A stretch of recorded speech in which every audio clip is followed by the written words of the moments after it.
ஒரே நிலத்தில் பிறந்தவர்கள் இப்போது ஒருவரை ஒருவர் எதிர்த்து போர் நடத்துகிறார்கள். ஏன் இந்த நிலம் இவ்வளவு சுடுகிறது? உண்மை என்ன? இஸ்ரேல் மற்றும் பாலஸ்தீனம் இடையே நடக்கும் போர் நூற்றாண்டுகளாக உள்ள நிலத்திற்கான உரிமை தகராறின் தொடர்ச்சியே. 1948ஆம் ஆண்டு இஸ்ரேல் உருவாக்கப்பட்ட போது பல பாலஸ்தீனியர்கள் தங்களது நிலத்தை இழந்து அகதிகளாக ஆனார்கள்.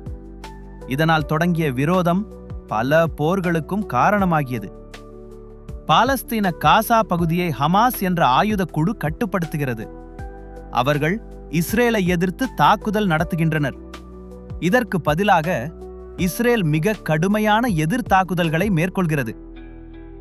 இந்த சண்டையில் சாதாரண மக்கள் மிகுந்த வேதனை அனுபவிக்கிறார்கள். இது மதம் சார்ந்த சண்டை அல்ல. இது உரிமை, பாதுகாப்பு, அரசியல் அதிகாரம் பற்றிய சிக்கலான பிரச்சனை. மேலும் எங்கள் சேனலை சப்ஸ்கிரைப் செய்து ஃபாலோ பண்ணுங்க. இது போன்ற தகவல்களுக்கு நன்றி.